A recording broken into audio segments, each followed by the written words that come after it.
உங்கள் ஆரோக்கியமே எங்கள் லட்சியம்.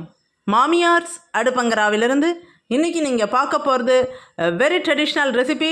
ரொம்ப நல்ல இஞ்சி லேகியம் எப்படி செய்யறதுன்னு ஆக்சுவல் வீடியோக்குள்ளே போகிறதுக்கு முன்னாடி இது வரைக்கும் நம்ம சேனல் சப்ஸ்கிரைப் பண்ணலைன்னா இப்போவே சப்ஸ்கிரைப் பண்ணுங்கள். இந்த வீடியோவை லைக் பண்ணி உங்கள் கமெண்ட்ஸையும் அவசியம் கொடுங்க.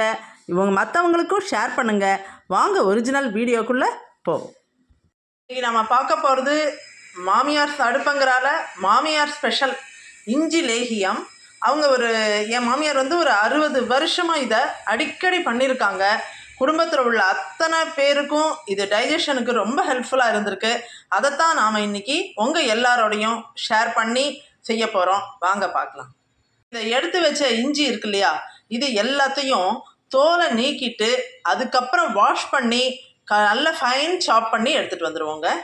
இப்போ நாம் அடுத்த ஸ்டெப்பாக என்ன செய்ய போகிறோம் அப்படின்னாக்கா, இந்த இஞ்சி லேகியத்துக்கு முக்கியமாக ஜீரண சக்தியை எல்லாமே சரி பண்ணணும் இல்லையா, அதனால 4 ஸ்பூன் கொத்தமல்லி விதை எடுத்து ஊற வச்சிட வேண்டியது தாங்க. 2 இதில் சரி பாதி நம்ம ஜீரகம் போட்டுப்போம். இந்த கொத்தமல்லி விதையெல்லாம் நம்மளுடைய ப்ரெஷர் அதெல்லாத்தையுமே சரி பண்ணி கொடுத்துரும். ஜீரகம் உங்களுக்கு டைஜஷனுக்கு சூப்பராக இருக்கும். இந்த ஏற்கனவே இஞ்சியே ரொம்ப நல்லது தான். ஸோ இதில் 2 ஸ்பூன், இதில் 4லேருந்து 5, 6 ஸ்பூன் கூட சேர்த்தலாங்க. ஏன்னா நம்ம இஞ்சியோட அளவு கொஞ்சம் அதிகமாகவே இருக்குது. அதனால் இஞ்சி அளவை பொறுத்து நாம் இந்த கொத்தமல்லி விதை ஜீரகத்தை கொஞ்சம் கூடவே எடுத்துக்கலாம். எவ்வளவு கொத்தமல்லி விதை எடுக்கிறோமோ அதில் பாதி ஜீரகம் எடுத்துட்டாக்க ஈஸியாக இருக்கும். ஸோ இது போல் எடுத்துட்டு இதை நாம் தண்ணியில் 20 நிமிஷத்துலேருந்து அரை மணி நேரம் நல்லா உங்களுக்கு அதை தொட்டு பார்த்திங்கன்னா அந்த நல்ல ஊறி இருக்கிற பதம் தெரியும். அதனால் அதை நல்லா ஊற வச்சிடலாம். இந்த ஊற வச்சு முடிக்கிறதுக்குள்ளே நாம் இஞ்சியை நல்லா ஃபைன் சாப் பண்ணி மேல் தோலை எடுத்துகிட்டு ஃபைன் சாப் பண்ணிட்டு வந்துடுவோம். அடுத்ததாக இன்னொரு இன்க்ரீடியன்ட் பார்த்திங்கன்னா, ஒரு டம்ளரே 200 கிராம் டம்ளரில் 1 டம்ளர் வெல்லம் எடுத்திருக்கேன், பொடி பண்ணின வெல்லம். அடுத்தது நாம் எடுக்க போகிறது மிளகு. மிளகுல 1 ஸ்பூன், ஏன்னா இஞ்சி நல்ல காரமாக இருக்கிறதால மிளகுல 1 ஸ்பூன் எடுத்துக்கலாம். அதுக்கு பிறகு ஓமம் 2 ஸ்பூனே எடுத்துக்கலாம். மற்றதெல்லாம் ப்ரொபோர்ஷன் போடும்போது ஓமம் 2 ஸ்பூன் எடுத்துக்கலாம். இதையும் அளவான தண்ணியை விட்டு நாம் ஊற வச்சுருவோங்க. அப்போ தான் உங்களுக்கு நல்லா அரைக்கும் போது ஈஸியாக மசிஞ்சு கொடுக்கும். அதனால் இப்படி ஒவ்வொரு பொருளாக எடுத்து அந்தந்த டைம் கொடுத்து ஊற வச்சிட்டோன்னா எல்லாமே சேர்த்து அரைக்கும்போது நல்லா மசிஞ்சு நமக்கு தேவையான அளவுக்கு செய்ய முடியும். எடுத்த அத்தனை இஞ்சியுமே நாம் தோலை சீவியாச்சு. இந்த மேல் இஞ்சியை பொறுத்த வரைக்கும் மேல் தோல் நஞ்சு அப்படின்வாங்க, விஷம் அப்படின்வாங்க. ஸோ அதை கம்ப்ளீட்டாக ரிமூவ் பண்ணிடணுங்க. இப்போ இதை ஒரு பெரிய பாத்திரத்தில் போட்டு நல்லா வாஷ் பண்ணிவிட்டு அதுக்கப்புறமா ஃபைனாக சாப் பண்ணி பொடியாக நறுக்கி எடுத்துகிட்டு வந்துட வேண்டியது தான். எந்த ஒரு பொருளையுமே பார்த்திங்கன்னா நாம் அதில் உள்ள பெனிஃபிட் நல்லா கிடைக்கணும்னா அதை கரெக்டான ப்ரொசீஜரில் நம்ம செய்யணும். அதனால் நல்லா வாஷ் பண்ணி மண் போக, அதுக்கப்புறம் அந்த தோல் சின்ன சின்ன தோல்கள் எல்லாமே போக அதை ஃபுல்லாத்தையும் எடுத்துகிட்டு நல்லா வாஷ் பண்ணி கொண்டு வந்தாச்சு. இப்போ நறுக்கி எடுத்துடலாம். மிக்ஸி ஜாரில் நல்லா மசிச்சு அரைச்சதை ஒரு பாத்திரத்தில் ட்ரான்ஸ்ஃபர் பண்ணியாச்சு. இதை அப்படியே 2 மணி நேரம் செட்டில் ஆக விட்டுற வேண்டியது தான். 2 மணி நேரம் தள்ளி நாம் இதை அப்படியே மேலாப்பில் எடுத்துருவோம். இப்போ அரை மணி நேரம் ஊறியாச்சு. இந்த மிளகு, கொத்தமல்லி விதை, ஓமம், ஜீரகம் எல்லாத்தையுமே தனித்தனியாக நாம் அரைச்சி எடுத்துகிட்டு வந்துடுவோம். இப்போ ஒரு வாணலி எடுத்துப்போம். அதில் கொஞ்சமாக தண்ணி விட்டால் போதும். சும்மா இந்த வெல்லம் கரையணும் இல்லையா, நம்ம எடுத்து வச்சுருக்கோமே அந்த வெல்லம் கரையிறதுக்காக கொஞ்சமாக தண்ணியை விட்டுட்டு அது அப்படியே கரைய தொடங்கும். இதை அப்படியே கரையட்டுங்க. கொஞ்சம் வெயிட் பண்ணோம். நல்ல கரையை தொடங்கியிருக்கு. இந்த இஞ்சி லேகியத்தில் பார்த்தீங்கன்னா எல்லாமே நமக்கு இப்போ தனித்தனியாக அரைச்சி எடுத்துகிட்டு வந்தோம் இல்லையா, மிளகை தனியாக அரைச்சி எடுத்துருக்கோம், கொத்தமல்லி விதை, ஓமம், ஜீரகம் எல்லாமே தனித்தனியாக அரைச்சி எடுத்துகிட்டு வந்திருக்கோம். ஸோ இது எல்லாத்தையும் நம்ம அந்த இஞ்சியை வேற இந்த 2 மணி நேரம் அப்படியே தனியாக ஒதுக்கி வச்சுருக்கோம் இல்லையா, அதை எடுத்து பார்த்தா அடியில் அப்படியே அந்த சுண்ணாம்பு வந்து ஒயிட் கலரில் தேங்கியிருக்கும். நீங்கள் அரைச்சிட்டு அப்படியே விட்டீங்க அப்படின்னா அந்த வெள்ளை கலரில் இருக்கக்கூடிய அந்த செடிமெண்ட்ஸ் அதை கீழ் தங்குது இல்லையா, அதுவும் வந்து சேர்ந்துக்கும். அது அப்படியே வயிற்ற புண்ணாக்கிடுங்க. அது ரொம்ப முக்கியமான ஃபேக்டர்.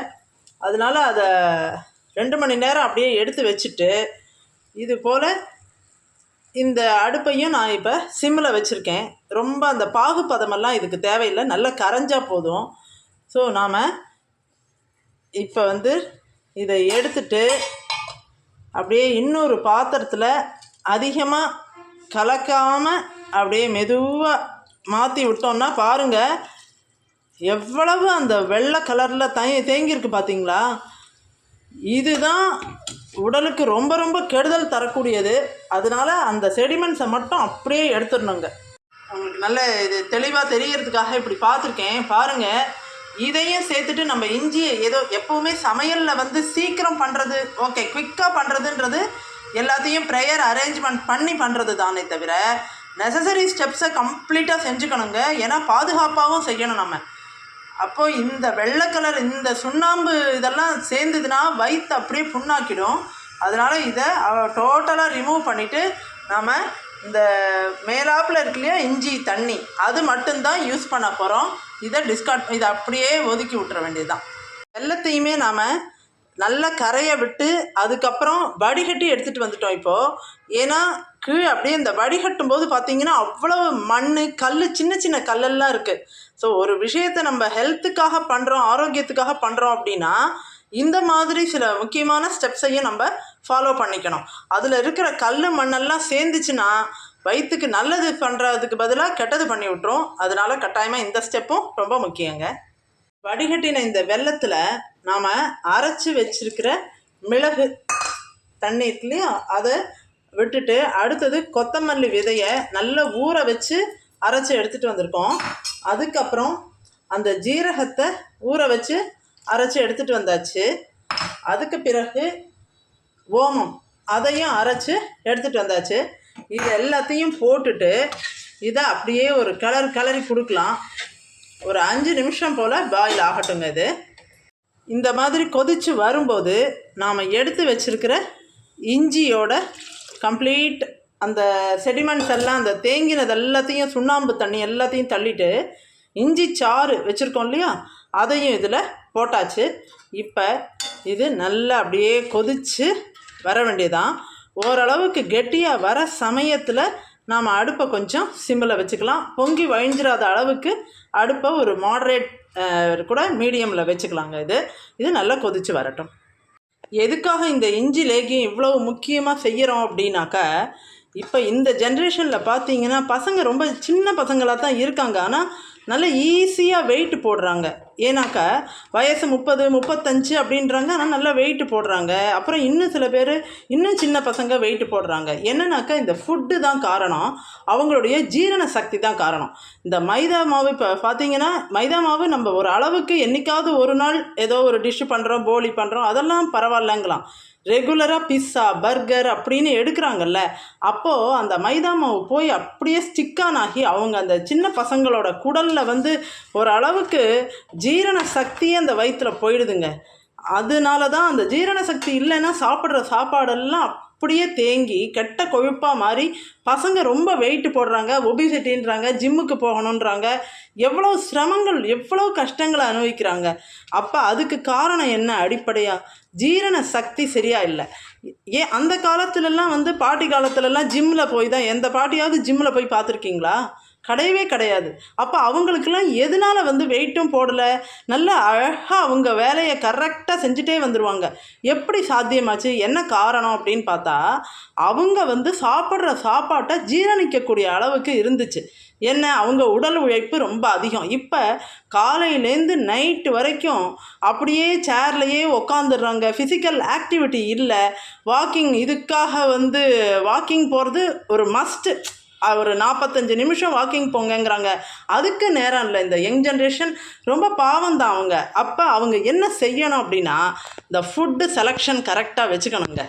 அப்போ இந்த மாதிரி இஞ்சி லேகியமெல்லாம் ஜீரண சக்தியை தூண்டி கொடுக்கக்கூடியது. ஆட்டோமேட்டிக்காக நமக்கு ஒரு நல்ல ஒரு டைஜஸ்டிவ் சிஸ்டமே சரியாயிடும்.